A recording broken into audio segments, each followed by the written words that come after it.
여호와께서는 영원 무궁토록 왕이시니 열방이 주의 땅에서 멸망하였나이다.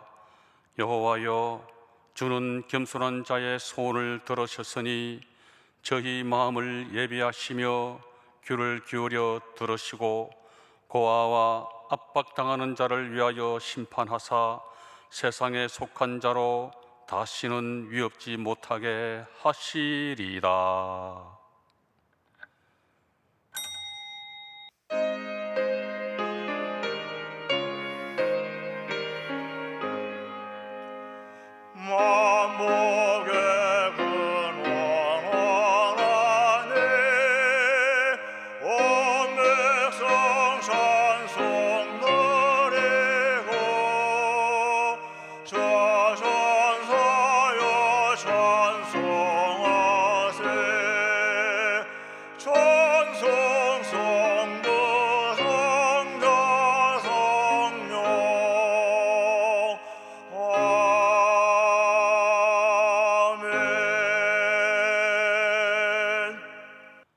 전능하사 천지를 만드신 하나님 아버지를 내가 믿사오며 그 외아들 우리 주 예수 그리스도를 믿사오니 이는 성령으로 잉태하사 동정녀 마리아에게 나시고 본디오 빌라도에게 고난을 받으사 십자가에 못 박혀 죽으시고 장사한 지 사흘 만에 죽은 자 가운데서 다시 살아나시며 하늘에 오르사 전능하신 하나님 우편에 앉아 계시다가 저리로서 산자와 죽은 자를 심판하러 오시리라. 성령을 믿사오며 거룩한 공회와 성도가 서로 교통하는 것과 죄를 사하여 주시는 것과 몸이 다시 사는 것과 영원히 사는 것을 믿사옵나이다. 아멘. 김애연 솔리스트와 성윤주 지휘자님의 특성이순 후에 당회장 조무사님께서 요한복음 21장 강의로 말씀해 주시겠습니다.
성령께서 우리 가운데 계십니다.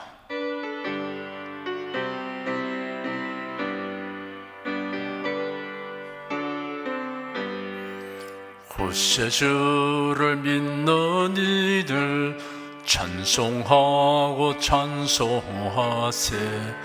맘과 뜻과 힘 다하여 경배드리세. 은혜 진리 되신 예수 영원토록 변함없네. 성도들아 주를 믿어 이리 섬기세.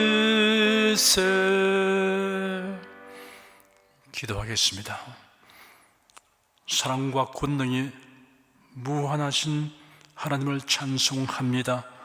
성도들과 늘 함께 하시고 도와주신 하나님의 은총을 힘입어 온갖 문제를 극복하고 하나님께 영광 돌릴 수 있게 됨을 감사드립니다. 우리가 주 예수 그리스도로 말미암아 하나님을 아버지라고 부르고 경유하게 된 이 행복이 얼마나 큰가를 날로도 깊이 깨달아 알게 하여 주시옵소서. 인생이 어떻게 하여 존재하게 되었으며 왜 살며 어디로 가는지를 알게 되었으므로 허무와 무의미와 존재의 불안이 해결되고 신령한 믿음과 소망을 가지고 하루하루를 살아갑니다. 하나님을 예배하는 특권과 행복을 알게 되어 오늘도 주일 예배를 기쁘게 드립니다. 하나님, 우리 예배를 받아주시옵소서. 예배드리며 말씀 듣는 이 시간 성령께서 우리의 심령을 깨우쳐 주셔서 하나님의 선하시고 기뻐하시고 온전하신 뜻을 깨닫게 하여 주시고 신령한 은사를 더하여 주시옵소서. 치료하시는 주님의 빛과 생명의 능력이 우리에게 강력하게 임하는 것을 체험하게 하여 주시기를 간구합니다. 하나님, 자유와 복음이 북한 전역을 뒤덮게 하여 주시고 우리나라와 교회가 일어나 빛을 발하여 성경대로의 복음을 온 세상에 널리 전하는 사명을 온전히 수행하도록 도와주시옵소서. 예수 그리스도 이름으로 기도드립니다. 아멘. 국내 국외 각 가정과 각 처소에서 예배드리시는 성도 여러분에게 우리 주 예수 그리스도의 은혜가 충만하기를 축복합니다. 성령께서 우리 각 사람에게 살았고 운동력 있는 말씀의 권능을 풍성하게 체험하게 하여 주시고 예수님을 아는 지식이 더하게 하실 것을 확신합니다. 오늘은 지난 주일 살펴보았던 부분에 이어서 마지막 절까지 상고하겠습니다. 앞의 사건에 연장되는 내용이므로 지난주에 살펴본 내용을 상기할 필요가 있습니다. 그러므로 요한복음 21장 전부를 함께 읽겠습니다. 그 후에 예수께서 디베라 바다에서 또 제자들에게 자기를 나타내신 일이 이러하니라. 시몬 베드로와 디두무라 하는 도마와 갈릴리 가나 사람 나다나엘과 세베대의 아들들과 또 다른 제자 둘이 함께 있더니 시몬 베드로가 나는 물고기 잡으러 가노라 하며 저희가 우리도 함께 가겠다 하고 나가서 배에 올랐으나 이 밤에 아무도 잡지 못하였더니 날이 새어갈 때 예수께서 바닷가에 서셨으나 제자들이 예수신 줄 알지 못하는지라. 예수께서 이르시되 얘들아 너에게 고기가 있느냐 대답하되 없나이다. 가라사대 때 그물을 배 오른편에 던지라 그리하면 얻으리라 하신대 이에 던졌더니 고기가 많아 그물을 들 수 없더라. 예수의 사랑하시는 그 제자가 베드로에게 이르되 주시라 하니 시몬 베드로가 붓고 있다가 주라 하는 말을 듣고 겉옷을 두른 후에 바다로 뛰어내리더라. 다른 제자들은 육지에서 상거가 불과 한 50간쯤 되므로 작은 배를 타고 고기 든 그물을 끌고 와서 육지에 올라보니 숯불이 있는데 그 위에 생선이 놓였고 떡도 있더라. 예수께서 가라사대 지금 잡은 생선을 좀 가져오라 하신대 시몬 베드로가 올라가서 그물을 육지에 끌어 올리니 가득히 찬 큰 고기가 150마리라 이같이 많으나 그물에 찌지 아니하였더라. 예수께서 가라사대 와서 조만을 먹으라 하시니 제자들이 주신 줄 아는 고로 당신이 누구냐 감히 묻는 자가 없더라. 예수께서 가셔서 떡을 가져다가 저에게 주시고 생선도 그와 같이 하시니라. 이것은 예수께서 죽은 자 가운데서 살아나신 후에 세 번째로 제자들에게 나타나신 것이라. 저희가 저밥 먹은 후에 예수께서 시몬 베드로에게 이르시되 요한의 아들 시몬아, 네가 이 사람들보다 나를 더 사랑하느냐 하시니 가로되 주여 그러하외다. 내가 주를 사랑하는 줄을 주께서 아시나이다. 가라사대 내 어린 양을 먹이라 하시고, 또 두 번째 가라사대 요한의 아들 시몬아, 네가 나를 사랑하느냐 하시니 가로되 주여 그러하외다. 내가 주를 사랑하는 줄 주께서 아시나이다. 가라사대 내 양을 치라 하시고, 세 번째 가라사대 요한의 아들 시몬아, 네가 나를 사랑하느냐 하시니 주께서 세 번째 네가 나를 사랑하느냐 하심으로 베드로가 근심하여 가로되 주여 모든 것을 아시오매 내가 주를 사랑하는 줄을 주께서 아시나이다. 예수께서 가라사대 내 양을 먹이라. 내가 진실로 진실로 네게 이르노니 젊어서는 네가 스스로 띠뛰고 원하는 곳으로 다녔거니와 늙어서는 네 팔을 벌리리니 남이 내게 띠뛰고 원치 아니하는 곳으로 데려가리라. 이 말씀을 하시면 베드로가 어떠한 죽음으로 하나님께 영광을 돌릴 것을 가리키심이라. 이 말씀을 하시고 베드로에게 이르시되 나를 따르라 하시니 베드로가 돌이켜 예수의 사랑하시는 그 제자가 따르는 것을 보니 그런 만찬 속에서 예수의 품에 의지하여 주여 주를 파는 자가 누구니까 묻던 자르라. 이에 베드로가 그를 보고 예수께 여짜오되 주여 이 사람은 어떻게 되겠습니까? 예수께서 가라사대 내가 올 때까지 그를 머물게 하고자 할지라도 네게 무슨 상관이냐? 너는 나를 따르라 하시더라. 이 말씀이 형제들에게 나가서 그 제자는 죽지 아니하겠다 하였으나 예수의 말씀은 그가 죽지 않겠다 하신 것이 아니라 내가 올 때까지 그를 머물게 하고자 할지라도 네게 무슨 상관이냐 하신 것이라. 이 일을 증거하고 이 일을 기록한 제자가 이 사람이라. 우리는 그의 증거가 참인 줄 아노라. 예수의 행하신 일이 이 외에도 많으니 만일 낱낱이 기록된다면 이 세상이라도 이 기록된 책을 두기에 부족할 줄 아노라. 예수께서 십자가에 못 박혀 죽으시고 장사된 지 사흘 만에 예언하신 대로 부활하셨습니다. 부활하신 예수님은 제자들이 모인 집에 두 번 잠시 나타나셨으나 곧장 그들을 떠나가셨습니다. 제자들은 막연하게 우두커니 있을 수가 없었어. 일단 예루살렘에서 갈릴리로 옮겨갔습니다. 직업이 어부였던 베드로와 몇 제자들이 디베라 바다에 고기를 잡으러 갔습니다. 밤새 그 그물을 던졌으나 이상하게도 고기 한 마리 잡히지 않았습니다. 어느덧 날이 밝아오고 있었습니다. 그때 예수께서 오셔서 바닷가에서 제자들을 향하여 얘들아 너에게 고기가 있느냐 하고 물으신 후 그물을 배 오른편에 던지라 그리하면 고기가 잡힐 것이다 라고 말씀하셨습니다. 그들이 배 오른편에 그물을 던졌더니 그물을 끌어올릴 수 없을 정도로 고기가 엄청나게 잡혔습니다. 그 순간 요한이 베드로에게 저분이 주님이시다 하니 시몬 베드로가 겉옷을 두르고 바다에 뛰어내려 헤엄쳐 나갔으며 다른 제자들은 배를 지어 육지로 나왔습니다. 예수님이 계신 곳으로 가보니 그곳에 숯불이 있었고 그 위에 생선이 놓였으며 떡도 있었습니다. 예수께서 그들을 향하여 와서 초반을 먹으라 하시고 제자들에게 떡도 집어주시고 생선도 주셨습니다. 그들이 초반을 먹은 후에 예수님의 시선이 시몬 베드로를 향했으며 드디어 입을 여시고 베드로에게 질문하셨습니다. 예수님은 베드로에게 요한의 아들 시몬아 네가 이 사람들보다 나를 더 사랑하냐라고 질문했습니다. 베드로가 주님 그러합니다. 내가 주를 사랑하는 줄 주께서 아십니다 하니 내 어린 양을 먹이라 하셨습니다. 예수께서 두 번째 요한의 아들 시몬아 네가 나를 사랑하느냐 하셨습니다. 주님 그러합니다. 내가 주를 사랑하는 줄 주께서 아십니다 하니 내 양을 치라 하셨습니다. 예수께서 세 번째 요한의 아들 시몬아 네가 나를 사랑하느냐 하시니 주께서 세 번째 네가 나를 사랑하느냐 하심으로 베드로가 근심하여 대답하기를 주님 모든 것을 아시오니 내가 주를 사랑하는 줄을 주께서 아십니다 하니 내 양을 먹이라 하셨습니다. 이어서 말씀하시기를 내가 진실로 진실로 네게 이르노니 젊어서는 네가 스스로 띠뛰고 원하는 곳으로 다녔거니와 늙어서는 네 팔을 벌리리니 남이 내게 띠뛰고 원치 아니하는 곳으로 데려가리라. 이 말씀을 하시면 베드로가 어떠한 죽음으로 하나님께 영광을 돌릴 것을 가리키심이라. 이 말씀을 하시고 베드로에게 이르시되 나를 따르라 하였습니다.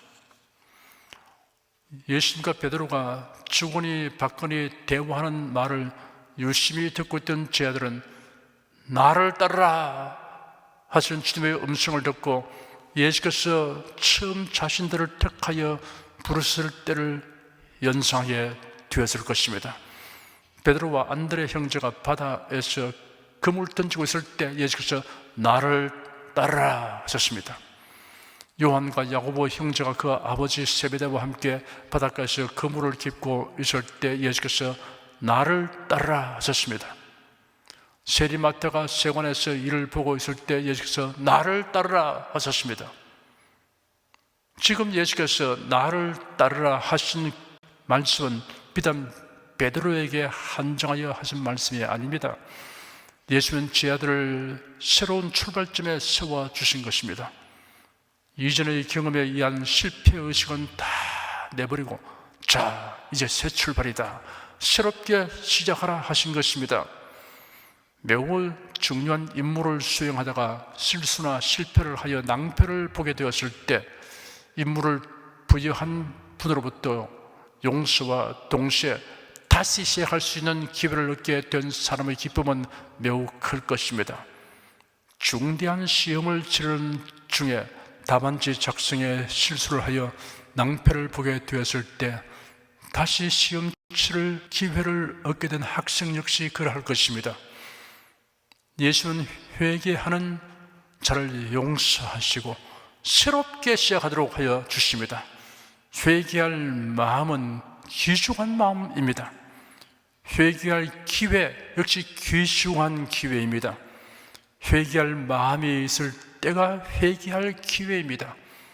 대인관계에서도 손실이나 고통을 준 상대에게 잘못을 시인하고 용서를 얻어내도록 해야 합니다. 사람은 용서한 후에도 그 일을 말끔히 다 잊어버리지는 못하는 경향이 있습니다. 망각의 늪에 던져버리고 기억조차 할 수 없는 상태가 될 수 없습니다. 하나님께서는 죄를 회개하는 자에게 다음과 같이 말씀하셨습니다. 이사야 1장 18절에 여호와께서 말씀하시되 오라 우리가 서로 변론하자. 너희 죄가 주홍 같을지라도 눈과 같이 희어질 것이요 지둥같이 붉을지라도 양털같이 되리라 하였습니다. 강렬하게 붉은색 죄와 눈부시로 흰색 죄로 시각적인 대비를 하도록 표현하였습니다. 이사야 38장 17절에 주께서 나의 영혼을 사랑하사 멸망의 구덩이에서 건지셨고 나의 모든 죄는 주의 등 뒤에 던지셨나이다 하였습니다. 앞에 던진 것은 보이지만 등 뒤에 던진 것은 보이지 않습니다. 관심을 갖지 않으신다는 뜻입니다. 다시 문제 삼지 않는다는 뜻입니다. 미가서 7장 19절에 다시 우리를 긍휼히 여기셔서 우리의 죄악을 발로 밟으시고 우리의 모든 죄를 깊은 바다에 던지시리다 하였습니다. 냇물에 던진 것은 보입니다. 강물에 던진 것은 건져낼 수 있습니다. 그러나 깊은 바다에 던진 것은 다시 찾을 수 없습니다. 그냥 바다라고 하지 않고 깊은 바다라고 하였습니다. 동태평양의 필리핀 해구에는 세계에서 가장 깊은 해연들이 있습니다. 깊이 1만 400m인 엠덴 해연과 1만 497m인 케이프 존슨 해연입니다. 이런 깊은 바다에 던진 것은 보이지도 않고 건져낼 수도 없습니다. 시편 103편 12절에 동이 새서 먼 것 같이 우리 죄가를 우리에게서 멀리 옮기셨으며 하였습니다. 남으로 가든지 북으로 가든지 하면 최종 지점인 극지점에 다다릅니다. 동과 서는 거기에 없습니다. 돈과서는 갈수록 멀어집니다. 하나님은 예수를 믿는 자의 죄를 다시는 만날 수 없도록 옮겨버립니다. 예레미야 31장 34절에 내가 그들의 죄악을 사하고 다시는 그 죄를 기억지 아니하리라 여호와의 말이니라 하였습니다. 예수 그리스도를 믿어서 죄사함 받았음에도 불구하고 과거에 지은 죄를 상기하여 죄책감으로 괴로워하는 이들이 있습니다. 이런 사람은 내가 너희 죄를 사하고 다시는 기억지 아니하시리라 하신 말씀을 확신하시기 바랍니다. 그리한 후 예수 그리스도의 구속의 은혜에 의해서 철저하게 죄사함 받은 것을 믿어야 합니다. 회개하고 주님의 용서를 받아들이며 새로운 시작을 해야 합니다. 주님께서는 한결같은 태도와 음성으로 오직 사랑에 대해서만 연속하여 3번이나 질문했습니다. 베드로가 동일한 질문으로 인해 근심할 정도로 주님은 네가 나를 사랑하느냐는 질문을 계속했습니다. 주님은 이 질문이 첫째로 중요하고 둘째로도 중요하고 셋째로도 중요하며 이 질문의 모든 것이 관련되었음을 강조하려는 듯이 거듭거듭 질문하셨습니다. 마치 큰 건물을 짓기 위해 기초를 튼튼히 하려고 파일을 박되 거듭거듭 두들겨 박듯이 예수님에 대한 사랑의 중요성을 강렬하고 철저하게 인식하도록 하셨습니다. 주님은 다른 문제는 관심이 없는 것 같았습니다. 오히려 네가 나를 사랑하느냐는 이 한 질문에 다른 모든 것들의 초점을 맞추신 것 같았습니다. 그렇습니다. 우리에게 가장 필수적이고 우선적인 것은 예수님에 대한 사랑입니다. 주 예수 그리스도를 향한 사랑의 정도와 깊이는 우리의 삶의 내용과 질을 결정짓습니다. 성도 여러분, 주 예수 그리스도를 사랑하시는 사랑을 표현해야 합니다. 주님에 대한 사랑을 입으로 고백하십시오. 예수는 베드로에게 네가 나를 사랑하냐고 물으심으로 베드로의 입으로 내가 주를 사랑합니다 라고 고백하게 하셨습니다. 사랑은 고백함으로 그 생명력을 나타내고 빛이 드러납니다. 술진 베드로는 사람들 앞에서 예수를 모른다고 부인했습니다. 물론 그때의 상황이 그를 너무나 두렵게 했기 때문에 마음에 없는 말을 하고 말았지만 그래도 예수님의 면전에서 주를 모른다고 부인했습니다. 그런데 예수님은 이러한 베드로에게 내가 주님을 사랑합니다 라고 3번이나 고백할 수 있게 하셨으니 얼마나 큰 사랑이요 은혜인지 형할 길 없습니다. 예수를 향한 사랑의 고백을 하게 함으로써 그 마음의 상처를 씻어내고 새롭게 시작하도록 도우셨던 것입니다. 성도 여러분, 비록 우리가 연약하여 그렇게 되는 일이 있더라도 주님은 우리를 용납하시기를 기뻐하십니다. 입을 열어 내가 주님을 사랑합니다 라고 고백하십시오. 주님은 우리가 다 진토임을 아시며 마음은 원해로 돼 육신이 연약함을 아십니다. 베드로의 고백은 적절합니다. 주님, 그러합니다. 내가 주님을 사랑한 줄 주께서 아십니다 하였습니다. 다시 듣고 명심해야 할 예화 중에 하나를 말씀해 드리겠습니다. 세계적인 유명한 문필가 칼라일은 그의 젊은 아내가 죽고 난 후에 눈물을 흘리며 후회한 일이 있습니다. 죽은 아내 일기장에서 남편의 애정 표현을 그토록 갈망했던 글을 읽었기 때문입니다. 남편을 너무나 헌신적으로 사랑했던 그의 아내를 칼날 자신도 무척 사랑했지만 성격상 과무하고 무뚝뚝하여 애정 표현을 하지 못했던 것입니다. 사실은 내가 아내를 그토록 사랑했는데 아내는 그것을 모르고 가버리고 말았구나. 한편에서나 소용없는 일이 되고 말았던 것입니다. 부부간의 사랑의 고백은 아무리 자주 말해도 과도하지 않습니다. 평소에 말하지 않다가 어느 날 갑자기 말하려고 하면 매우 어색한 느낌을 가지게 될 것입니다. 젊을 때 입이 게을러서 사랑의 고백을 하지 않다가 다 늙어서 말하려면 주책바가지란 말을 들을까봐 두려울 것입니다. 그래도 말해야 합니다. 늦었다는 생각이 오히려 곧 시작하라는 신호입니다. 우리 주 예수 그리스도께서 보잘것없는 인생들로부터 사랑의 고백을 듣기 원하시니 참으로 놀랍고 기쁘고 감격스러운 일입니다. 주 예수님 사랑합니다 라는 고백으로 하루를 시작하고 저녁 잠자리에 드는 습관은 바람직합니다. 주님을 향한 사랑을 찬송으로 나타내십시오. 찬송 부르면 주님을 향하여 사랑을 고백하는 훌륭한 방법입니다. 이사야서 43장 21절에 이 백성은 내가 나를 위하여 지어나니 나의 찬송을 부르게 하려 함이니라 하였습니다. 바울과 실라는 복음을 전하다가 고발되어 붙잡혀 가서 실박의 매를 맞고 발에 착고가 채워져 깊은 옥에 갇혔습니다. 배는 고프고 매맞은 몸은 욱신거리고 술인데 밤중에 큰 소리로 찬송을 불렀습니다. 이 찬송은 우리를 위하여 고난 받으시고 십자가에 못 박혀 죽으셨고 부활하여 하늘의 보좌에 앉으신 예수님을 사랑함으로 우러나온 찬송입니다. 고난 중에 찬송 부르는 성도는 예수 그리스도를 변함없이 사랑하는 성도입니다. 주님에 대한 사랑을 주님의 관심사에 동참함으로 나타내십시오. 예수님을 향하여 사랑을 고백하는 베드로에게 내 어린 양을 먹이라, 내 양을 치라, 내 양을 먹이라 하셨습니다. 여기서 말씀하신 양은 예수를 믿는 자와 믿게 될 자를 가리키는 말입니다. 주님을 향한 사랑을 주님을 위한 헌신을 통하여 나타내십시오. 예수께서 바리새인 시몬의 초청을 받아 가셨을 때 한 여인이 와서 예수의 발을 눈물로 적시고 머리카락으로 닦고 그 발에 입 맞추고 향유를 부었습니다.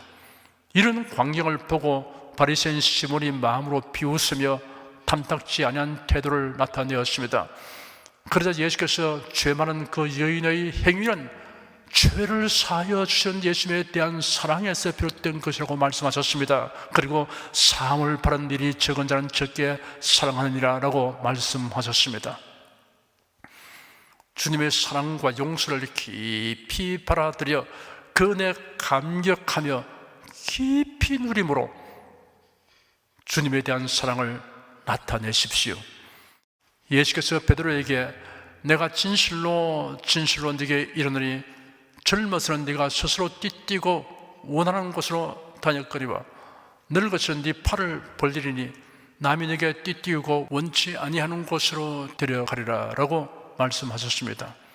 이 말씀의 뜻은 베드로가 어떠한 죽음으로 하나님께 영광을 돌릴 것을 예고하신 것이라고 설명이 부연되었습니다. 순교당할 것을 예고하신 것입니다. 베드로가 전과 같았으면 이러한 주님의 말씀에 대하여 주님 그리 마옵소서, 이 일이 결코 내게 이루시지 아니할 것이며 라고 반응하였을 것입니다. 부활하신 예수께서 승천하신 후 베드로는 원수간 경지에 이르게 되었습니다. 전적으로 주님의 뜻에 순응하며 살았습니다. 하나님께서 허락하시면 계획을 세우고 자유롭게 동분서주하며 활동했습니다. 그러나 부자유하게 되고 자신의 계획이 다 좌절되어도 낙심하거나 불평하지 않았습니다. 우리도 원수한 경지에 이르러야 합니다. 자기의 원대로 범사가 순조롭게 진행될 때 당연히 기뻐하고 하나님께 감사해야 합니다. 그러나 자신의 원대로 되지 아니할 때도 하나님의 인도와 섭리에 순응하며 감사해야 합니다. 주님을 사랑하는 사람은 이렇게 살아갈 수 있습니다. 하나님의 인도와 결정을 순순히 받아들이면 무슨 일을 만나든지 하나님께 영광을 돌리는 일이 되게 하여 주십니다.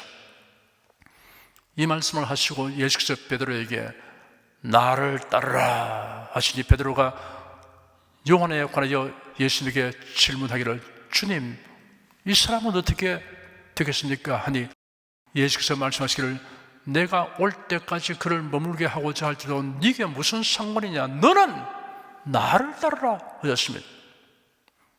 요한복음은 요한이 기록한 것인데 자기를 가리켜 예수의 사랑하시는 제자라고 하였고, 그런 만찬석에서 예수의 품에 의지하여 주님을 팔아넘길 자가 누구입니까? 라고 묻던 사람이다 라고 설명하였습니다.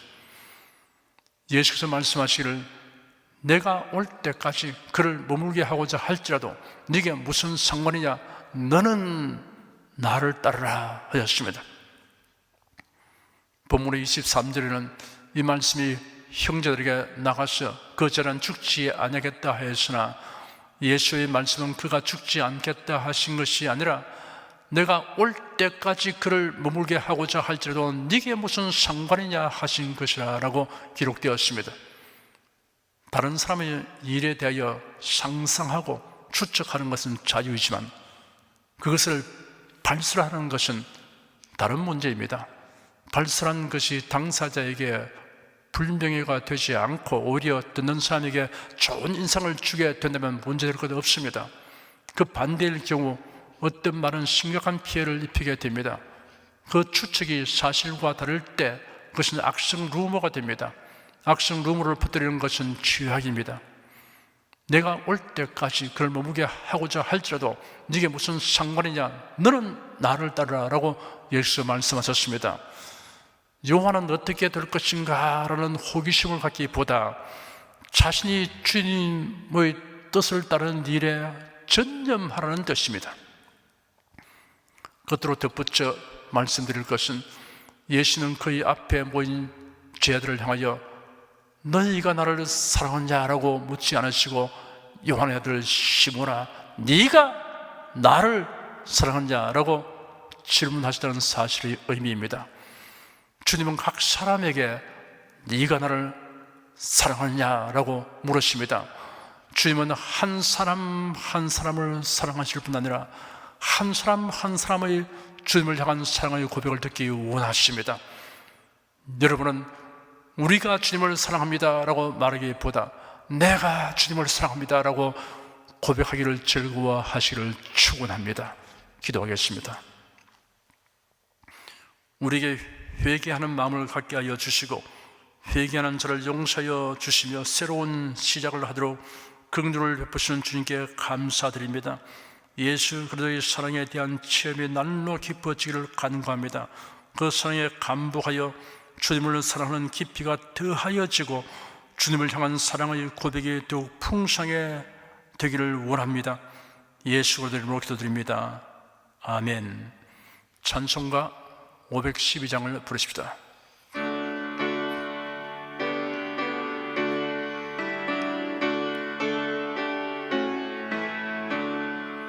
내 주 되신 주를 참 사랑하고 꼭 그에게 죄를 다 고하리라. 그 은혜를 주신 내 예수시니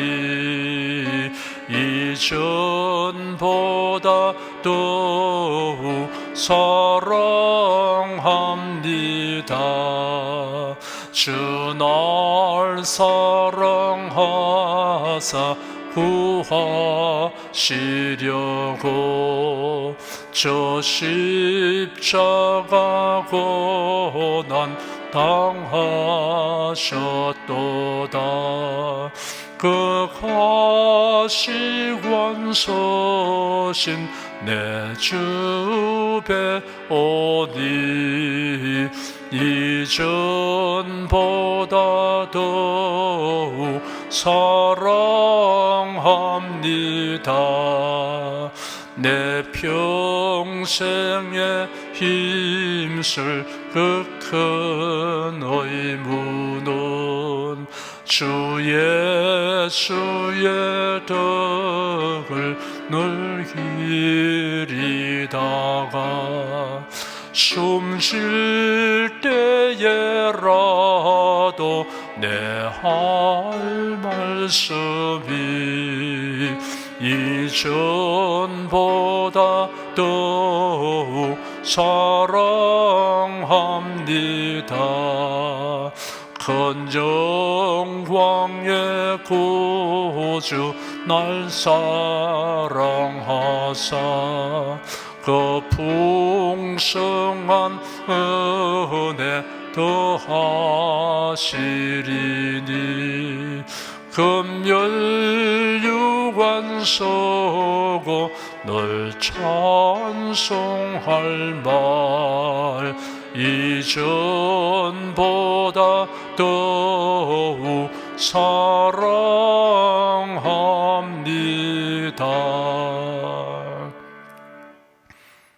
여러분 중에 그리스도인이 아니었으나 지금 하나님의 나라의 백성이 되고 하나님의 자녀가 되기를 원하시는 분이나 지난날 교회에 다녔으나 그동안 신앙생활을 하지 아니하신 분은 지금 저를 따라서 신앙 고백 기도를 하시기 바랍니다. 성도 여러분은 자신의 신앙을 견고히 하기 위해서 함께 기도하시기 바랍니다. 하나님 아버지, 저를 불러주시니 감사합니다. 예수께서 십자가에 못 박혀 죽으시고 죽음에서 부활하심으로 저희 모든 죄를 사하여 주시고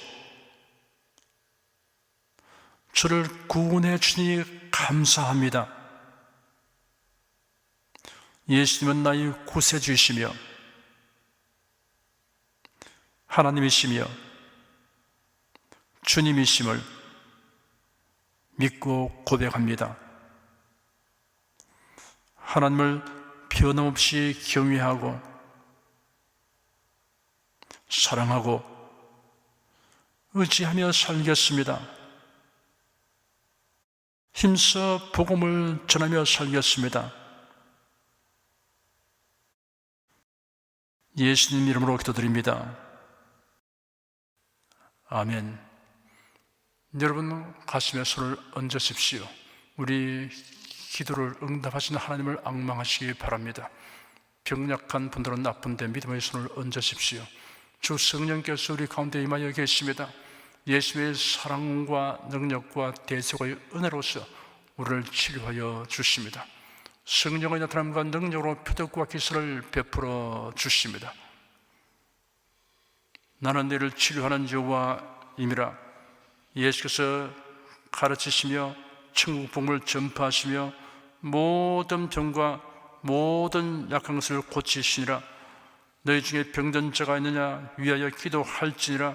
믿음의 기도는 병든 자를 구원하리니 주께서 저를 일으키시리라. 병 낫기를 위하여 서로 기도하라. 이러한 성경 말씀에 의거하여 우리가 하나님께 신주를 간구하오니 응답하여 주시옵소서.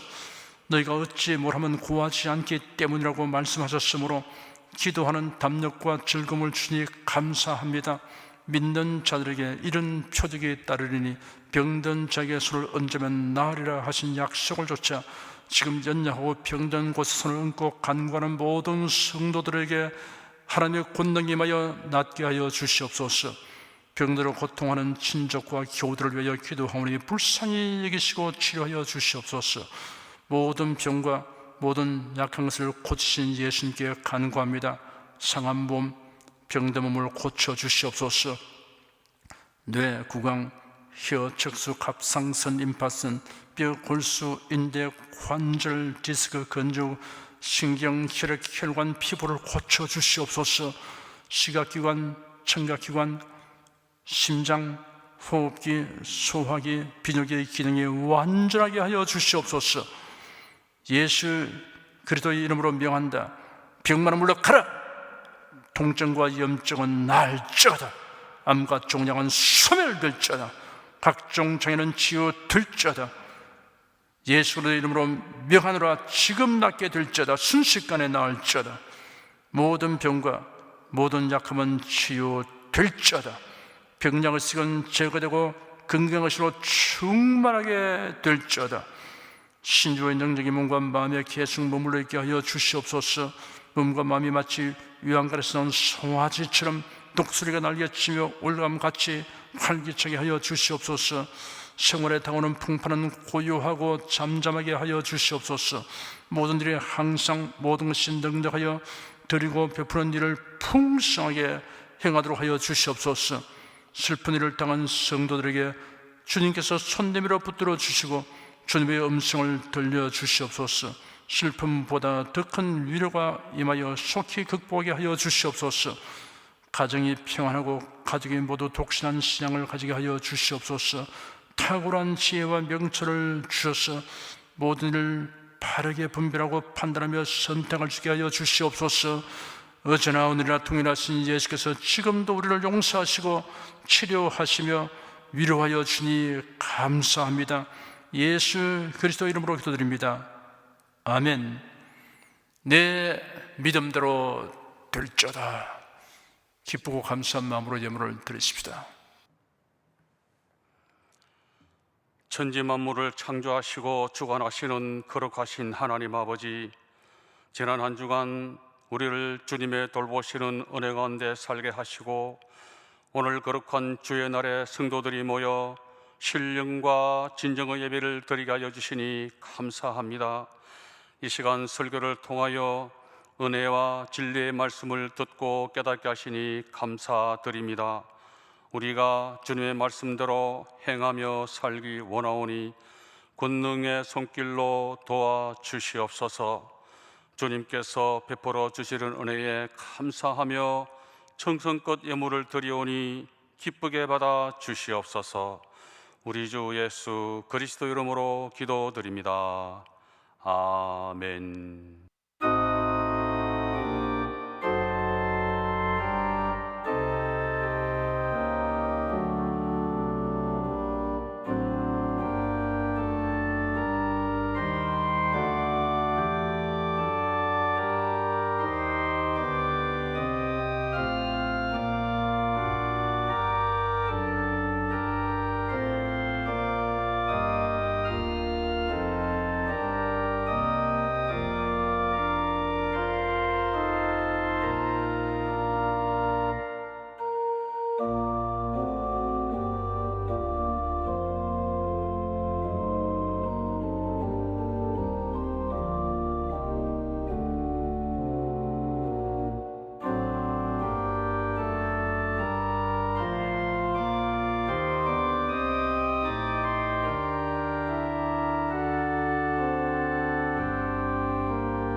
드리신 예물 위에 축복하겠습니다.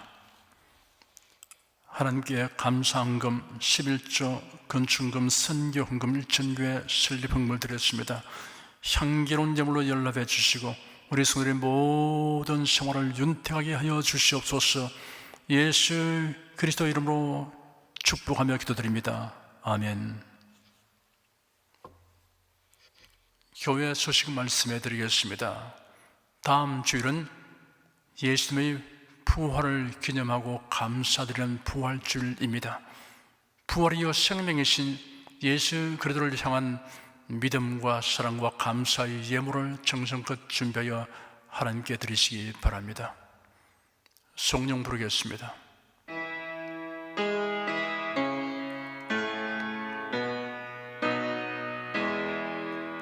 성부 성자 성령께 찬송과 영광 돌려보내세. 태초로 지금까지 또 영원 무궁토록 성삼위께 영광 영광. 아멘. 우리 주 예수 그리스도의 은혜와 하나님 아버지의 사랑과 성령의 교통하심이 은혜와 진리 가운데 살아가는 모든 성도들을 위해 임하시옵기를 축원합니다. 아멘.